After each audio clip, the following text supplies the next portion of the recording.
Hi, my name is Amos Patrick. I've been living in Estes Park for the last 5 years, and personally, one of my favorite things about living in Estes Park is I get to cross paths and sometimes even share a rope with some of the big names in climbing. And one of those guys is Chris Reveley, and I've been fortunate enough to actually go out and share a rope with Chris, and we've had some adventures. And so today I'm going to interview Chris, and this is for a oral histories project that's being put on by the museum and the Estes Park Library. Well, let's start out with your some formalities. Can you tell me your full name? Christopher Garland Reveley. Okay, and your birth date and where were you born? I was born in New Brunswick, New Jersey, far, far from here, on January 12, 1952, which makes me almost 61 years old. All right, and how did you get into climbing? Oh boy, I remember the moment, actually. I was a freshman at the engineering school at the University of Colorado in Boulder, and I walked out of my dorm room and I looked down the hall, and there was this guy with long blonde hair and these funny blue boots on, this would have been 1970, traversing along the baseboard in the hallway, making moves between the door jambs and standing on the little half-inch baseboard in these funny shoes.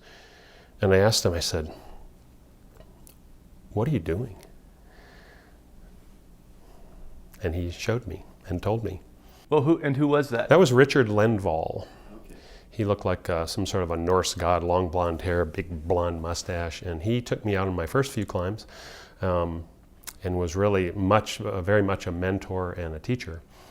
And then on one unfortunate day in Boulder Canyon, he took a long fall and almost hit the ground. Pretty much retired from climbing and gave me all of his stuff. At which point I'd go to Eldorado Springs and stand around in the parking lot waiting for victims, and people would get out of their cars with the same kind of stuff, and we'd lie to each other for a few minutes and then go off and do climbs that were way beyond our limits. So in those early days of climbing, where were you climbing at, like primarily? Where? Yeah, like what areas? Eldorado Springs and Boulder Canyon. Okay. And did you have any other partners you were climbing with a lot back then? Boy, well, after I kind of got going, people like Jim Michael, Larry Markwart, Paul Toombs, who was another friend of mine who also went into medicine later in life. Those were sort of my early partners who I made great strides with. So this was the early 70s. So was your rack like pitons back then, or were you using stoppers at that point? Well, nuts, as we called them, or chocks, were first starting to arrive from Britain, where they'd been using them for a long time. And of course, the story was that they were walking along the railroad tracks in Wales and found these little machine nuts that had fallen off the trails and threaded them with slings and then put them in the cracks and used them to clip into for protection. But we had a few of those, mostly just individual nuts threaded with slings and then pitons. So the first time I climbed, for example, the Anthill Direct route in Eldorado Springs, we were still banging in pitons, and that would have been 1971. And then, so who were some of the big names at the time when you were starting to climb? Like, who were the big guys climbing? That's a complicated history. Not very many names, but a little complicated. Pat Ament first thought of the idea of free climbing difficult, what had previously been artificial routes. And so he really sort of got the ball rolling. He had a unique style at the time that wasn't ultimately consistent with what we came to call free climbing, but he was making it up. You know, he was a pioneer.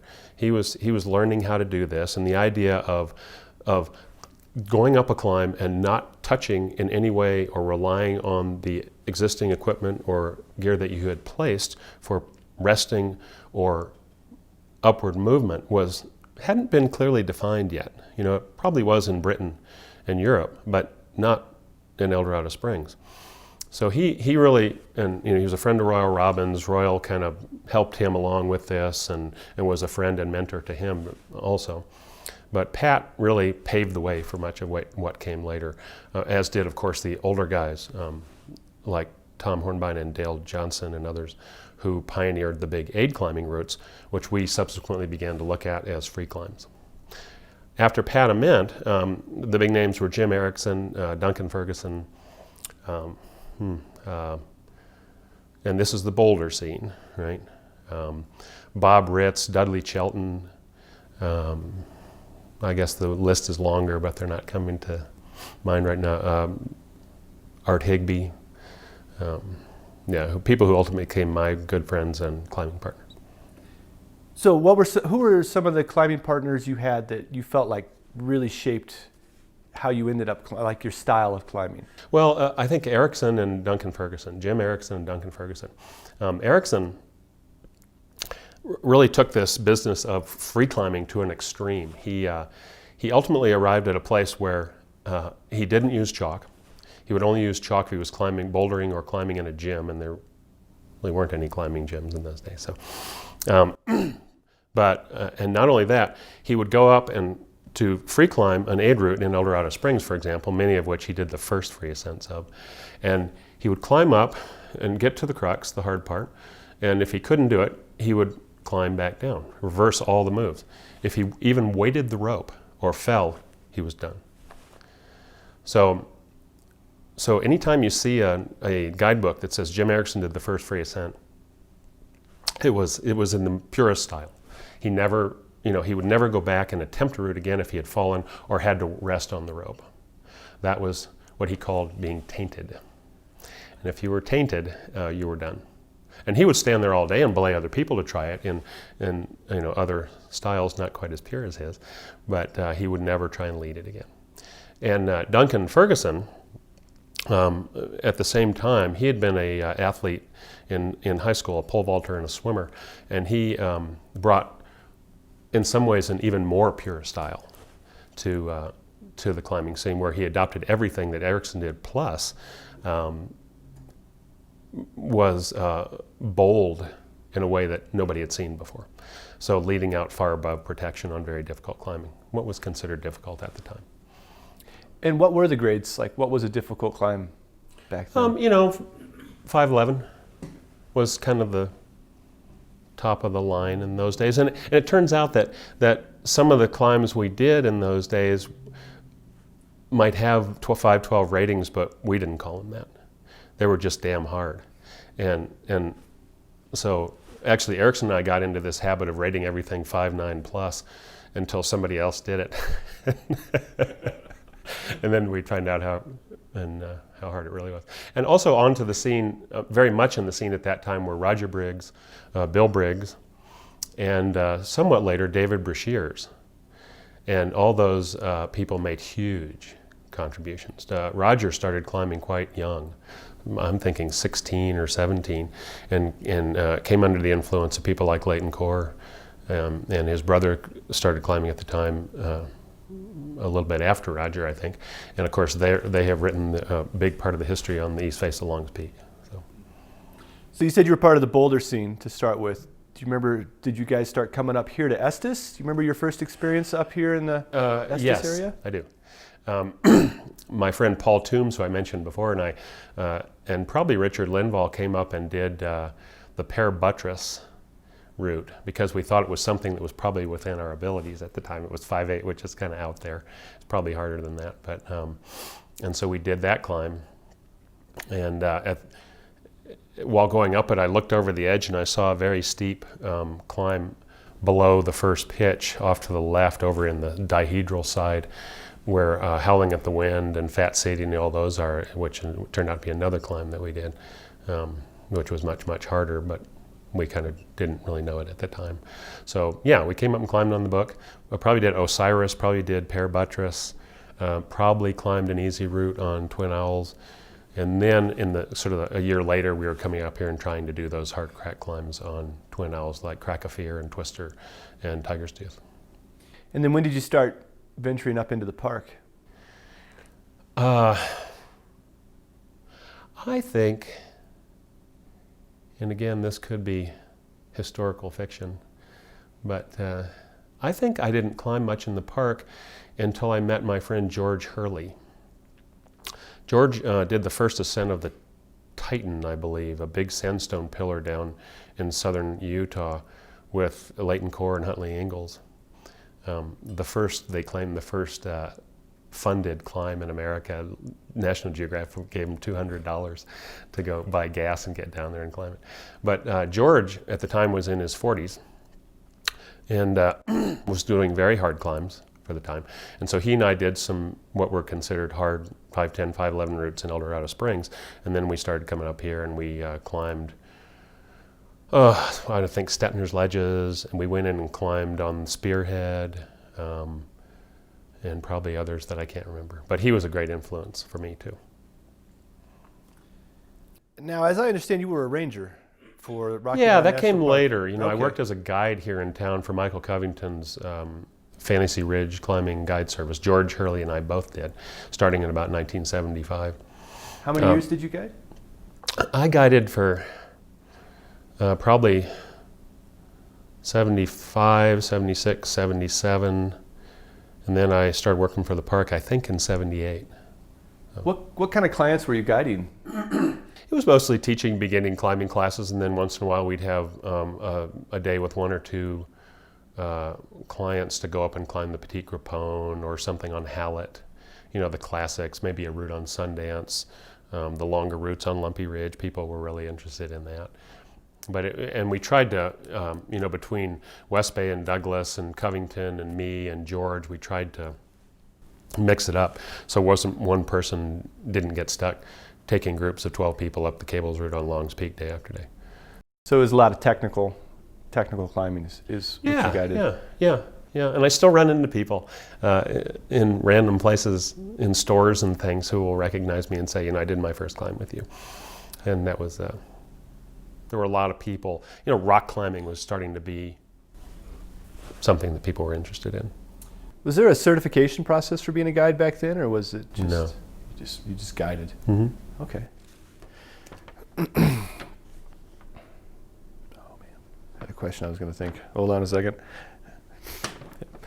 About how often did you guide people? Like, was it like every day? In the summer, it was, we were working almost every day. So we'd get up, probably meet clients at 7 or 8, go off, climb all day, and then get back by 3 or 4 in the afternoon. And, and once in a while you'd have a day off where you could go climb something on your own or go running in the hills or something like that. Did you find that guiding kind of burned you out of climbing? Yeah, I was surprised at that. I thought, I love to climb, I'll love to guide, but of course it's a different thing. It's not climbing. It's teaching and being patient. Not all, those aren't all qualities found in great abundance in a lot of rock climbers. So it's a different proposition. Do you have any good stories from your guiding days? Oh boy, let's see.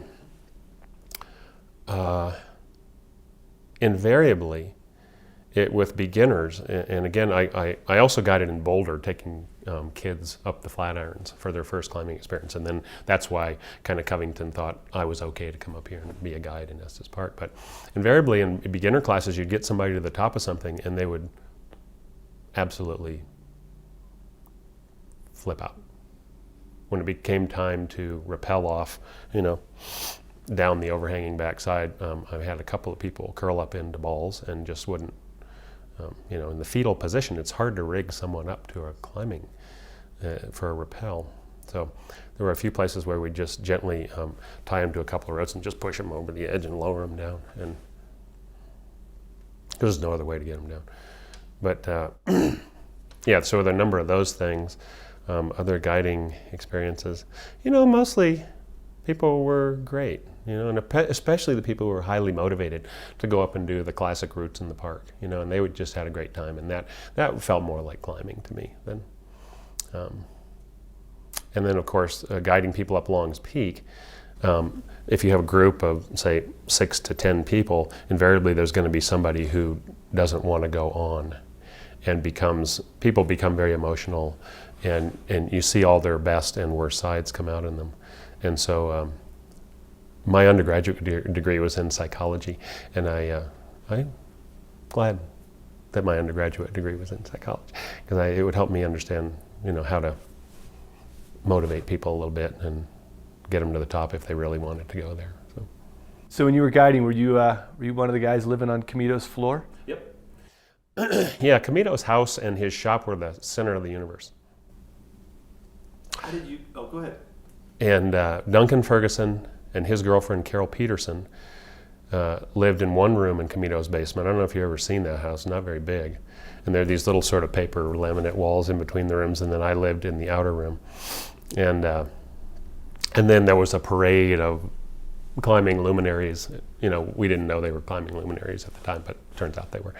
And Hidetaka Suzuki and his wife lived there for a while. Reinhard Karl, who was a great German climber, ultimately shortly thereafter killed on Choyu, came through. A lot of the California guys would stay there, you know, Backer and John Long, and people who just needed a place to live for a short period of time. So people cycled through there, and we kind of, you know, they'd either be sleeping on Camito's living room floor when we got up in the morning to make breakfast before going to work, or they'd be tenting in the backyard. So it was between his house and the shop, which was right down the street at the old National Park headquarters on the curve by the donut shop. Between those two places, that's where it was happening.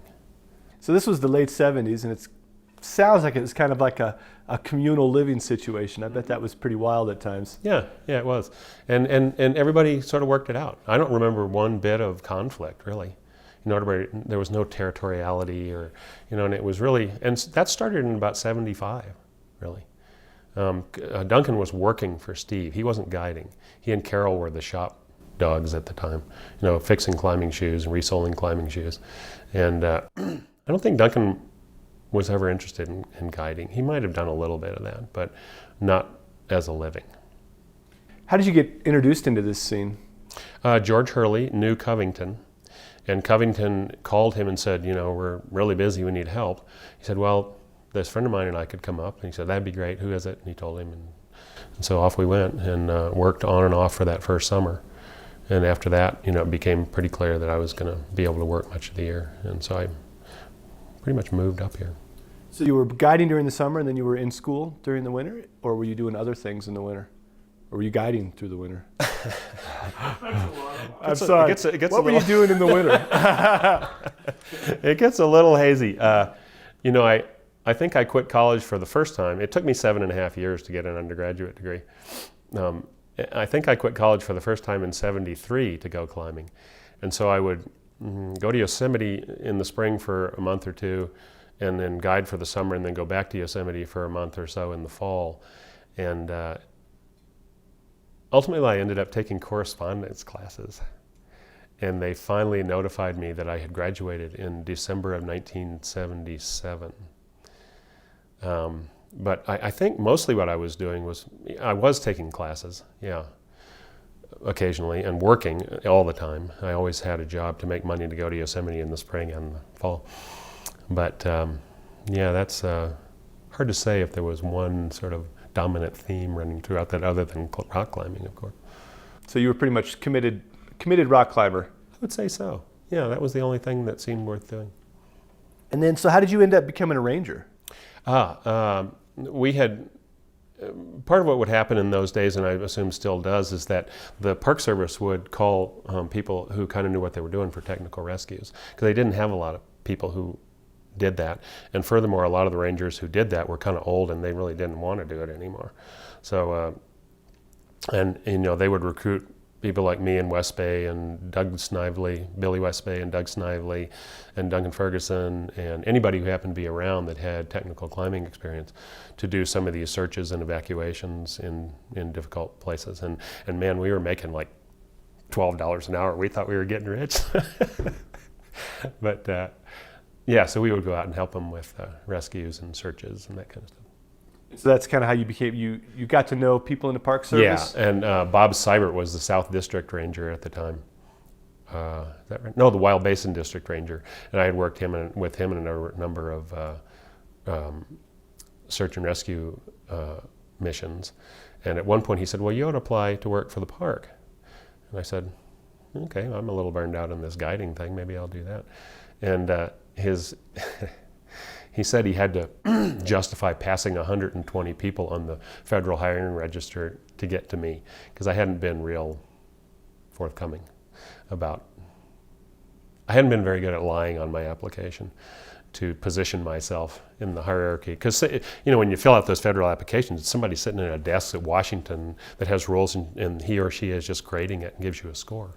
So if you claim that you, have been to the, space station and back, and you soloed Everest 3 times, they go, oh, that's pretty good. And they'll give you a score, and your score would be better. So I wasn't very good at presenting myself, put it that way. So, but he did reach me on the hiring register, and I worked at Longs Peak for 4 years. What were your duties as a ranger? Well, and in those days, and it's not the case now, but in those days, the rangers that worked at Longs Peak pretty much only worked at Longs Peak. So there was a rotation you were supposed to be in where you did the front country stuff, as they call it, which was managing hundreds of people in the parking, managing the campground, which was at the time a tents-only campground. I think it still is, actually. And then there were hiking days that you were supposed to take where you got to go up the trail. Well, by shortly, not too long into every season, people were a little bit burned out on going up the trail every day. Of course, that's all I wanted to do. So there was this sort of shifting. So I ended up maybe working in the campground 1 day a week and in the front country, and then going up the trail every morning to the top of Longs Peak most of the time for the rest of the week. And my job, ostensibly was to contact visitors, be available for emergency situations, and so I carried a radio and little else. And so you would run up and down Longs often, and like daily almost? At times, maybe 3 or 4 times a week. Did you ever bivvy up there as a ranger? Yeah, they had, there was the original Chasm Meadow shelter cabin, which was wiped off the face of the earth by an avalanche coming out of the loft between Longs and Meeker a few seasons ago. But it was such a great classic old stone cabin.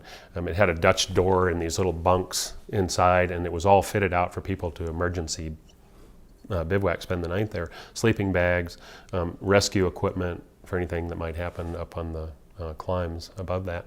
And so we would go up there and spend the night, and it was magical. You'd open the doors, the Dutch door, and just lean out there, and you could watch the thunderstorms out on the plains to the east. It looked like Star Wars. It was amazing. Do you have any memorable stories from being a guide? A guide? I'm sorry, a ranger? Oh, yeah. Not all of them good. Our job was to, among other things, was to pick up the dead and injured. And we did a fair amount of that compared to most parks. But I tried to combine climbing as much as I could with rangering. So I think that the day that Duncan Ferguson and I did the first ascent of the casual route on the east face of the diamond, I think that was a work day for me, as I recall. Pretty good work day. But yeah, some of those horrible events kind of stick in your mind. People falling all the way down Landslide, and kids who were killed going up the easy routes on the peak, And I guess the advantage from the point of view of the Park Service, and the reason they didn't kind of rein me in a little more on the way I would travel around the backcountry, which was extremely light, often with nothing but a fanny pack with a radio in it, is that I could get to places really quickly. So the day that Matt Strickler broke his back falling off the traverse of the casual route, I was in the Boulder field. I went over the Camel, down that gully, climbed the north chimney, and I was on Broadway, where he had been lowered probably in, 45 minutes. So rapid response with the radio was important, and I think it's probably still a good model for how to respond to backcountry emergency. So you mentioned the casual route. You got the first ascent on that, which is probably one of the most sought after high alpine routes in the country, maybe even in the world. What was that like? Duncan had been up there before, maybe more than once. And the climb starts off of Broadway with a couple of pitches of relatively easy stuff. And then there's this sort of sea of gray rock out to the left, and his intention was to connect that little crack system, which actually continues up D1, with those Grand Traverse dihedrals that come down over here, and that turned out to be the key to the whole thing. And he had gone higher than we ended up going, and had backed off of it because there wasn't any protection out there. And so the day we went up, he, ever the optimist, he said, well, I tried up high, so why don't you try traversing somewhere else? And, one thing led to another, and I got across the traverse with one wobbly little nut as protection. And that was the frightening part of the climb. Not technically hard, of course, but basically it was a 300-foot death fall if you came off. So, and of course, after you get over there, then the climbing is classic and clean and gorgeous the rest of the way. What time of the year was this? It was, boy, good question. Probably in July. Yeah. And it was, one feature of that section of rock was that, of course, nobody had climbed out there ever. And so there were lots of wobbly little flakes and whatnot. I did the climb again a couple years ago. Harry Kent and I went back and did the climb, and for the first time in 30 years. And it's much cleaner. People have, the traverse is just boom, boom, boom. All the rocks there, it's solid. They've pounded, lost arrow pitons with some of those things, so it's quite well protected now, and it was just a pleasure. And I'd gone up there with a lot of trepidation because I remembered, what it was like, and I didn't want to go out there. So I said, Harry, I have to lead this bitch, and turns out to be quite pleasant now, whereas then it was not very pleasant. So you did the first ascent of the casual route, and then you've only done it one other time. I think that's right. Oh no, I take it back. Chris Wood and I, one day in 1985, when I was back in Colorado, 86, back in Colorado after my first year of medical school, we got on our bikes in Boulder with all of our gear and packs, rode up to Long's Peak in the middle of the night, trotted in, climbed the casual route, and rode back to Boulder. And so that would have been 85, 86. So that was the first time since then that I'd done. Is that called the Longs Peak Triathlon? I think there's like a record about that. Like there's people that are like setting time records riding from Boulder. Were you guys the first ones to do that? Probably. Yeah, 21 hours, I think, round trip. 21 hours round trip from Boulder. It would make a great triathlon. You'd have to swim across Chasm Lake. There you go, yeah. That would weed them out. So why did you call it the casual route? We didn't. Oh. We didn't call it anything. The way it got that name was that a couple weeks later, 3 weeks later, 4 weeks later, Charlie Fowler, a very much up-and-coming and super talented climber from Boulder, went up and climbed it without a rope. I think that's the story, yeah. He may have, well, I don't know. Somebody said he had clipped into some piece of protection on that last pitch at that crux move. But anyway, he climbed it without a rope. And he tried it in there, did it, came back and was let back at like noon or something. I'm sure the story is better told in other places. And somebody said, well, Charlie, what'd you do today? Because I did that route that Reveley and Ferguson had done on the diamond. And oh, yeah? Yeah? Who'd you do it with? No, I did it by myself. Oh, you have a rope? No. I said, oh, how was it? He goes, yeah, casual. So, so that's how I got the name the casual route. Huh. So the casual route is one of the it's probably the most well-known route on the diamond, but you also have a couple other free ascents or first free ascents. Can you tell us about some of those? Yeah, the next one that we did was a route called the Curving Vine, which is kind of ignominiously sandwiched in between the climbs on the very left edge of the diamond, Ariana and climbs like that, and to the right is D7. And it was a route that Covington did back in the early 70s or late 60s. And it's not the most wonderful natural line, but it was in the guidebook, and so we thought that would be next. So Dan Hare, another friend from Boulder, and I went up and free climbed that. On the very same day that Duncan and Lisa Schatzberger free climbed the Black Dagger for the first time. So we all kind of went up there together, and I'll never forget that moment. I was trying, kind of hanging on down there, monkeying around, trying to figure out how to do the moves on the crux pitch. I backed off, and Dan ultimately led the hard part. But I looked up and saw Duncan pulling over that roof just at that moment.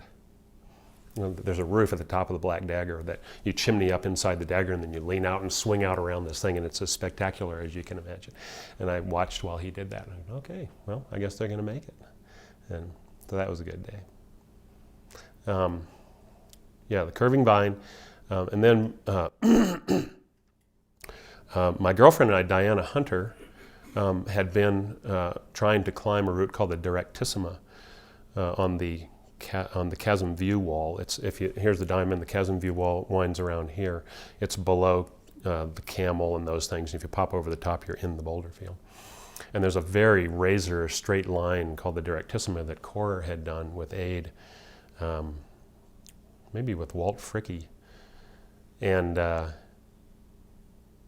maybe not with Walt Fricke. Anyway, and so she and I had been up on that, and we got weathered off of it, and in a horrendous retreat, rappelling off of tiny little single-wired nuts, and so for some reason I ended up back there with Roger Briggs, which was probably the third or fourth time I'd ever climbed with Roger, and we did the first free ascent of that, which was a wonderful day. It's a nice climb. And then to the left of that, there's a route called the Red Wall. This was in about 74, actually, 73 or 74. And Bruce Adams, another friend of mine from Boulder, and I did the first free ascent of the general line of the Red Wall. So both of those climbs on there. And they're both really high quality climbs. I have not been back and done either of them since. But as I recall, they were both really good routes. And then the first free ascent of the obelisk, which was a transformative experience for me. How so? Well, it's the most scared I've ever been, except maybe on the south face of Aconcagua with Wayne Goss later in life. But George Hurley had done the first ascent. It's a big white corner, so the diamond comes across, and then it goes into a big white, slightly overhanging inside corner. You can see it from I-25, and it's somewhat different rock than the rest of the diamond. But George Hurley and a friend had gone up and done the first ascent of it, and it was odd that nobody had done it until then. It was kind of pretty late in the game, and they'd gone up there and somehow climbed this thing on aid. And George would never divulge how much aid they used, and he never mentioned the size of the cracks up there either. When I asked him if he thought it would be free climbable, all he said was, well, there's some wide cracks up there. So so I recruited another old acquaintance of mine from Eldorado Springs, a guy named Billy Roos, because I hadn't seen Billy in a long time, and we had some history, and it was good to be up there with him. He was a guy with lots and lots of mountaineering experience, good rock climber. And so I said, well, I got this thing I want to try and do on the diamond. Are you interested? And he said, oh, sure, without even asking me what it was. And so that was an epic day. We started off, I don't remember whether we bivouacked or hiked in. I'm thinking we maybe hiked in. Anyway, he could fill that in. But and you approach the the base of the obelisk across these rising set of ledges. It's not very hard. It's like 5, 6 or something to get right to the base. There are other more difficult approaches. And so I was kind of leading out over this wet black stuff. The rock isn't great. It's right under the window and climbs like that.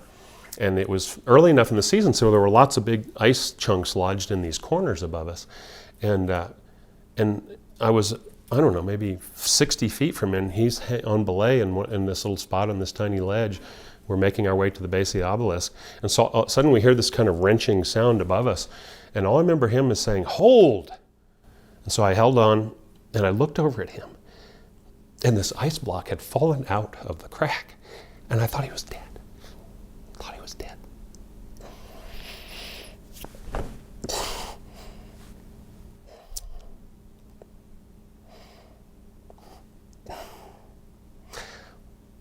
But the ice block hit a ledge right above him and shattered into a million pieces. And I looked over and he was bathed in this light of 1,000 chunks of ice that just engulfed him. It was like the old transporter scenes in Star Trek, where suddenly the sort of crinkly curtain falls around you, and he just leaned down and he was just there to take the hit. I said, oh, fuck, here we go. And nothing. And I said, are you okay? He goes, yeah, fine. He goes, okay. Went on, did the climb. But so this day is full of moments like that are just burned into my memory. So we got over to the corner, and and I looked up at this lady. I said, God no. Now, Duncan had been up there, and he came back to Camito's house after this, and I said, what'd you do today? And he said, oh, we went up. I don't know who he was with, but he went up and took a look at the obelisk. I said, oh, what do you think? And he said, well, I think it's important to leave something for the next generation. I said, oh God. So anyway, but at that point I was just, when Duncan said something like that, I knew that it was serious business, but I also knew I had to go up there. So so we got over the base of the corner, and I climbed up about 30 feet and got a piece of gear in and down climbed that section. And it's just a big inside corner. And I thought, and it was some sort of little cammed hexcentric underneath a little overlap. It didn't look like it was worth anything at all. And I got down to the ledge and I looked at Roos and I thought, okay, I'm gonna put my weight on this thing. If it pops out, we're done. And I put weight on it and more weight, and it held. I said, shit. So anyway, I went up and did the pitch, and which was probably the technical crux of the climb. It's just grinding away, lie backing, and I guess subsequently people have gone on the left wall and climbed a straight in crack that they claim is 5'11", really classic, just straight in hands and rattly hands that peters out, and then they get back in the corner. I stayed right in the corner, stemming out to the crack when I finally could, which was probably harder, or so they claim these days, and hanging on to try and put a protection in. And then we got up to the first belay where, I think it was the first belay, where George Hurley had put in a bolt on his first ascent. And not only was it a bolt, it was a little 1/4-inch bolt with a Jerry death hanger on it. I don't know if you know what those are, but it was a little tear-shaped thing that the physics of it are such that if you put weight on it, it pries the bolt out. Really, George? I mean, so anyway, we had a good laugh about that. But I really wasn't laughing at that moment, because what was leaning out above me was a corner in the main corner, and then stepped off from that was an off-width crack that would prove to be the sort of the, not the technical crux, but the psychological crux of the climb. So another thing that just cracked me up, Bill Roos was a good rock climber, but he knew his limits. So I finished that first pitch, and I got up there and everything was in. I had the rope, I was anchored well. And so he had watched me climb this pitch, and he yelled up at me. He goes, "Those anchors any good?" I said,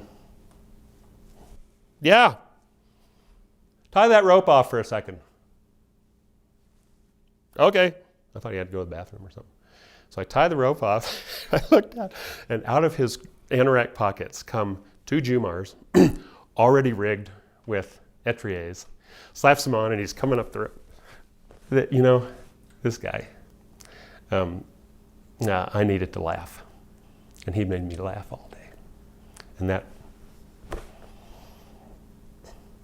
probably made the climb possible, because when you're so burdened down by fear and loathing of what's above you, you really need a little relief. And I just laughed, and he was the perfect partner.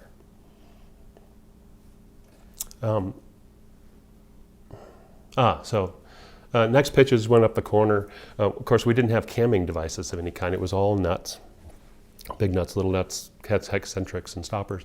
And the climb, as I remember, or the crack on that second part, as I remember the geometry, a crack comes in this way, and then a crack comes out this way, and they kind of meet in these, planes of rock, and so it was wet, and I kept putting in these nuts endwise things that were just kind of swinging, and it wasn't great protection. I didn't remember having a lot of confidence in anything I placed on that pitch, getting up to the off with. And so I ultimately did get up there. It was a little wet in that crack, and so I was up there all splayed out, looking down this line of gear that, when you're nervous and you don't know what to do, you kind of pull on the rope to make sure it's running okay. And I'd pull on the rope, and all the nuts would swing like this, like the brooms in Sorcerer's Apprentice or something, in the Disney animated film, and they all looked like they were about to fall out. And I really didn't have any confidence that the protection was good up to that point. And so it was all spread out, and at that point you have to make the move into the off-width. And I was really kind of paralyzed for a while. At that time, again, no camming devices, so I had tube chocks. Do you ever see a tube chock? It's basically a tube of metal about that big around and slightly beveled on the ends. And they worked occasionally pretty well if you have an irregular crack, but that off-width, that last 100 and so feet on the obelisk, is perfectly uniform. And so I had a little bit of gear left. I had my 3 tube chocks over here, and I knew I had nothing to protect that remainder of the climb with, and it's a long way. And it starts out with very steep. I don't think it's quite overhanging, and glass. It's very smooth on the inside, and so you got to get in and just use pure off-width climbing technique. And I was pretty good at that in those days, but I was terrified because I had this idea in my mind that if I had fallen off, it was going to be a 250-foot fall. And I was seeing the anchors ripped out where Billy was, and I remember just apologizing silently to him, because he may even have had a hip belay, and that was going to cut him in half. And I said, "Billy, I'm so sorry." The other thing I did at that moment was to appeal to all the gods of climbing that I knew, and every other god. I said, "Okay, try and breathe. What would Duncan Ferguson do here? What would Jim Erickson do here? What would Ark Higby do here?" And I went through all their Erickson. He would talk to himself. He always talked to himself when he was climbing. Okay, so talk to yourself. Okay, it's an off-width. You've climbed that before. You know how to do this. And what would Duncan do? Well, he would kind of do sort of yoga breathing and try and relax. Okay. What would Art Higby do? He would find a clever way to rest. That's what he was really good at. So I went through all this litany of people, my mentors really, who, and ultimately I don't think any of that helped. And so I finally said, well, I've done this before, probably climbed harder things. I could probably do this again. And it was so cool because there was this sort of cool breeze coming out of the crack. It's like this look into a million years ago. It felt like the mountain had taken this air in, 3 million years ago, and it was breathing it out. And I was, anxious and sweating, but I was getting this cool sort of bathed in this cool breeze, and it was calming to the extent that I could be calmed at all at that moment. And so I was finally getting tired in this stemmed out position. I said, got to do something here. So and again, the geometry involved, I reached over and pulled sideways on the off-width and stuck my left side in, stuck my knee in, and it fit perfectly. Bent my knee, it tightened up, and I could almost hang off of it. And when I straightened up, it could slide easily. And that's all I remember. At certain moments like that, you don't maybe form memories. But I remember flopping onto the ledge at the top of that off-width, looking at the rope running down through the crack. My tube chocks are clanging melodiously at my side. It reminded me of those bells that yaks wear in the Himalayas. so maybe that was comforting too. And I remember being so exhausted I couldn't speak at the top. And I knew I couldn't speak because Chip Saloon, who was a guy who hung out on Long's Peak at the time and did studies of the vegetation and the crack systems and whatnot. And not, a lot of people knew who he was. He was an eccentric character, an endurance athlete, climber. And he would live up on those ledges at the top of the diamond for weeks on end in his little hooch tarp. And I was laying at the top of the crack, and I looked up, and Chip poked his head over the top, and he said, "Did you do the obelisk? Did you free climb it?" He goes, "Damn, I wanted to do that." He goes, I couldn't speak. But yeah, so those kind of days, I think,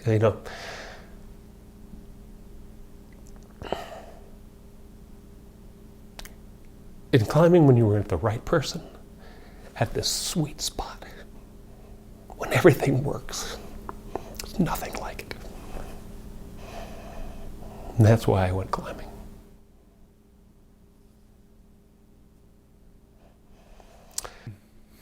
Not sure how to follow that.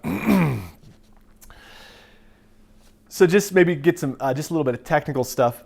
You mentioned like Curving Vine and the obelisk had an ascent, but you did something new. Can you just kind of describe what your contribution was to it?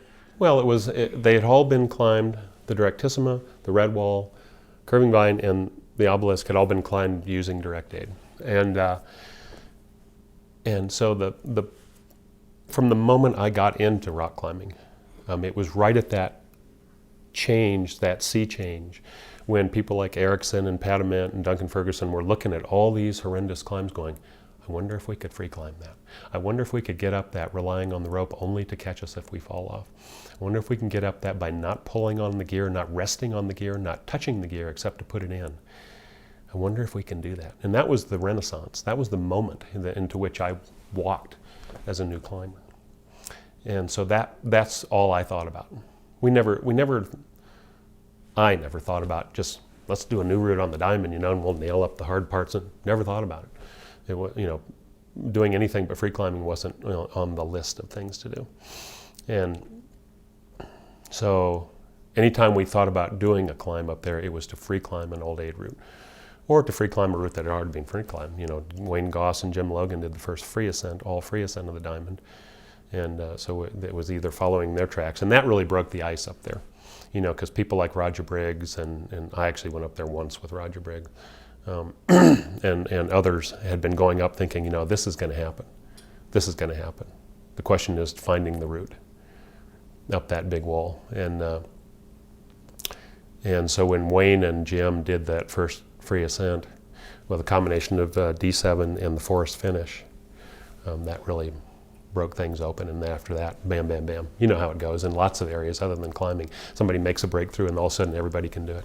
So that was the moment. So we've talked about your climbing in Lumpy and the Diamond area. Is there other areas in the Estes Valley that you, or up in the park, that you felt close to, or you've climbed a lot in? Yeah, we went up to Spearhead a lot in those days and climbed up there. There was a funny incident that happened. George Hurley and I, early on in my relationship with him as a climbing partner, and maybe it was when we were both guiding up here, there's a climb called the Barb up there, which is a classic free climb, easy 510, I think. And I had been reading about it in the guidebook, and I said, George, we got to go up and try and free climb this thing. It looks like easy pickings, 5.7A2, and they describe the gear, and you can get your fingers in those cracks. And he goes, oh, okay. So, we made this plan. We were going to do it 1 week, and then we had to put it off for another week. And, and at the time, there was a little bit of a competitive attitude about free climbing these routes. People wanted to get up and do it first. And so we got up there this gorgeous day. It's just a classic day in the mountains. Not a hint of rain, cool, windless, all the way up Glacier Gorge in the dark. You've been there. It's just wonderful. And so we go up and we did it. We free climbed the route. And on the last pitch, the last hard pitch, I'm climbing along and there's a wired nut hanging out of the pitch. And we took it out, and I looked at it when I got to the top, and it was stamped with the initials DM, Dan McClure. and he and his friend had been up there and free climbed it a few days before we had. I have never stopped laughing about that. You know, we thought we were doing the first free ascent, and they had snagged it a week before. That was the classic, you know, sort of. Left a calling card. They got there first and left a calling card. And Dan McClure and Billy Westbay and Doug Snively were the leading lights in that faction of the climbing community in Estes Park. And it was a little factionalized. You know, I never climbed much with those guys. We were just in the same place at the same time. They were sort of the Colorado Springs contingent. We were the Boulder contingent, sort of on a different wavelength than they were. And of course, you know, that's all changed now, and now we're all just people who were there at the same time. We're all great friends. But at the time there wasn't a lot of overlap, you know. So, was it common to leave a calling card like that? I would say yes. Yeah, if you believed you were doing the first free ascent of something. I don't think I ever did it, but I had seen it done before. You know, put a nut back in there and get it good and stuck, and leave no carabiner on it, just suggesting that you had placed it and climbed past it, and you had done the route. All right, so something else you're pretty well known for around here is your Longs Peak speed record, which was, maybe you can describe what that is. Yeah, Longs Peak, the trail from the ranger station at the end of the paved road up there. I think it's 6 or 7 miles to the top. You go up through the woods, get to tree line. A couple of different options right at tree line, through Jim's Grove or over to the Chasm Junction, then across to Granite Pass, and then up into the Boulder Field. And then the speed record had always been established by doing the shortest way up the mountain, which is from the Boulder Fields to go straight up the north face. Up until 1971, there were cables there placed by the National Park Service. And in 71, when this wave of let's return the backcountry to its natural state washed over the Park Service, the cables were taken down. They left the big eye bolts where that the cables were attached to, but they took the cables down. Now, then it became a different proposition. You know, it's fifth class climbing. I don't know. Depends on whether it's wet or icy or not. But when it's dry, it's probably 5.2 climbing. And so people had done this, you know, before I happened on the scene. There was a record by one of the old climbing guides, whose name I don't remember. Then, of course, Roger Briggs came along, who way upped the ante. He was a track runner in high school, in addition to being a leading light in the free climbing community. And so he had gone up the mountain, up and down Longs Peak, very, very quickly. And I think everybody was kind of appalled that you could go up and down Longs Peak in less than, whatever it was, 2 hours and 20 minutes. So that record stood for a number of years. Yeah. When I happened on the scene in 78, working for the Park Service, you know, I kind of became aware. People, you know, you heard about it. People didn't focus very much on this kind of stuff because really that's a pretty small pond. You know, although you may be a big fish in that pond. As a friend of mine, old friend of mine, said at the time, he said, "Chris, you know, there are people in America who don't know what 511 is." I thought, really? Huh. But and the same thing with that record on Longs Peak. You know, it was like, yeah, some guy went up and down it fast. That sounds crazy. Half the people probably didn't believe it. But so that record was sitting there, and and so I was conscious of it the whole time, and quite intimidated, to be honest with you. Quite intimidated. So intimidated that I almost never tried to break it. Yeah. But I had started running in 75. My girlfriend, Diana Hunter, got me my first pair of running shoes. And so I'd been running for a few years, and after guiding here in the days, I would you know, run around in the hills a little bit. And I'd run up and down Longs Peak a few times, you know. And so by the time I got to the Park Service, I was running. I'd done the Pikes Peak Marathon a couple of times. And that, of course, Longs Peak was the perfect training environment. You know, could you ask for anything better? Sleeping at 9,400 feet and running up a 14,000-foot peak every year. You know, it doesn't get any better than that in the world of hill running. So I would go up and down, as I described before, just during my work day. I go up and down the peak frequently during the average week. And I had the route pretty well figured out, to say the least. I had names for most of the rocks along the way. And and I had a sense of what was probably the fastest line up it. But I really never tried to break that record. I only tried to break it once, and I never tried again after that. Because I was really, in some sense, I think I was afraid of failing. And Roger's record seemed so fast, I couldn't imagine breaking it. And so finally, I got up one morning, and my wife held a watch, and we looked at the clock in the ranger station, and I just ran up and down as fast as I could go. And it was a nice day. There was a headwind. I went up the old phone line for the most part. Subsequent fast routes have chosen a better line, which I suspected was a better line at the time, but I never pursued it. So I went up the old phone line routes, and starting from the ranger station, it veers off of the main trail rather quickly, and goes up straight up through the woods, cuts all those switchbacks, gets on the trail past Goblin's Horse Campground, and then it gets on an old climber's trail, which George Hurley had showed me, to go up through the forest when that trail veers off and crosses the brook that way, and then does a long switchback that takes you above tree line back to Jim's Grove Junction. Through the trees up to Jim's Grove Junction, through Jim's Grove, and then across the flats above Jim's Grove. Nowadays, probably the more popular trail goes to Chasm Junction and then cuts all the way across the base of Mount Lady Washington to Granite Path. I didn't do that. I went straight up above Jim's Grove, which was the original trail. And then got off the trail and just went beeline right up through on the left edge of the Boulder field, which led in a beeline to the north face. And climbed up and down the north face in the process, and got down a lot faster than I expected to. All right, so you gave the speed ascent a go, and you beat it. You only gave it one shot. You beat the record on your first and only try. Is that correct? How much time what was your time? About 2 hours, 4 minutes and 30 seconds up and down. I think it was like an hour and 20 some minutes to the top. I can't remember now, and then the remainder coming down. My forte was really running downhill. I was pretty good at that. That's the only way I won the Pikes Peak Marathon. I never got to the top particularly fast, but I could really go downhill. So, yeah, I just gave it that one try, and I suppose I could have done what people do these days and keep going back and keep going back. It was just a moment in time that I was kind of sacred to me, and that seemed good enough.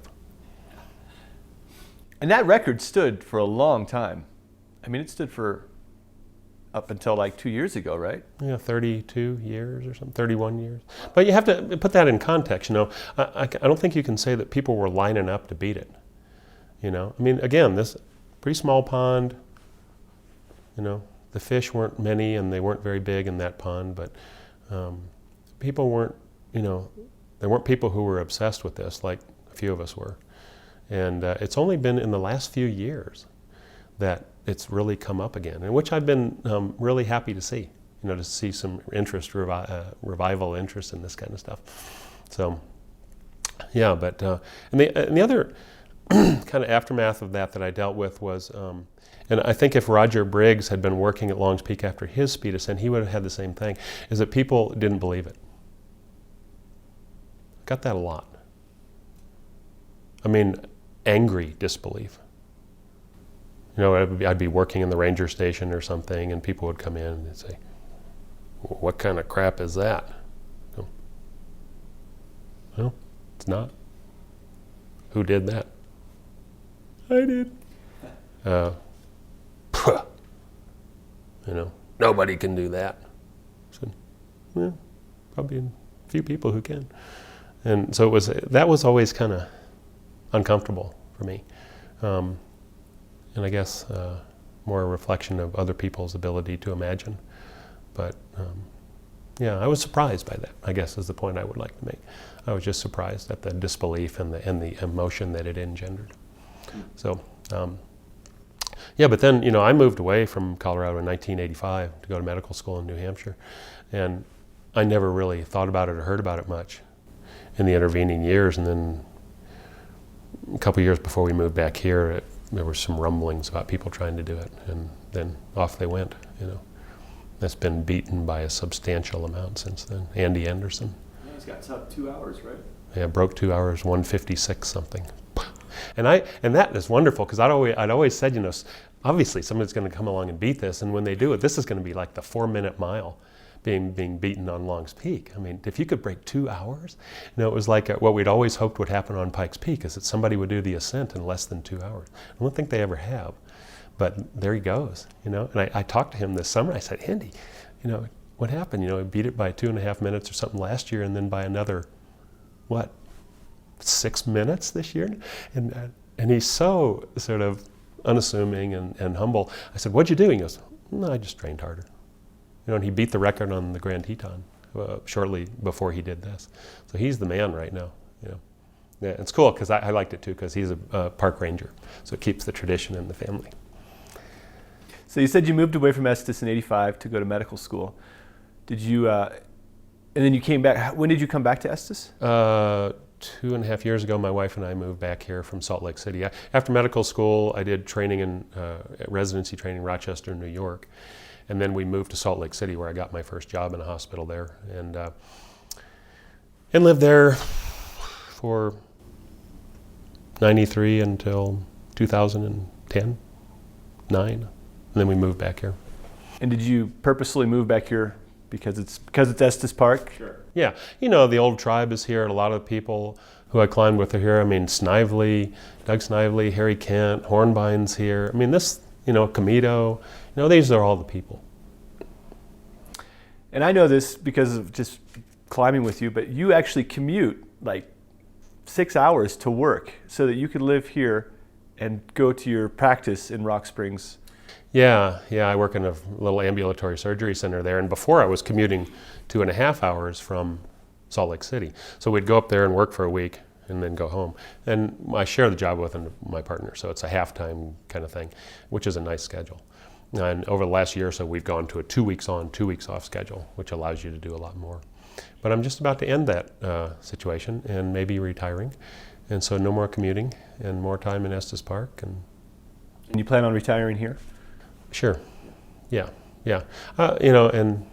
My wife has taken to the community very, very well, to say the least. And I was worried about that, but that's gone well.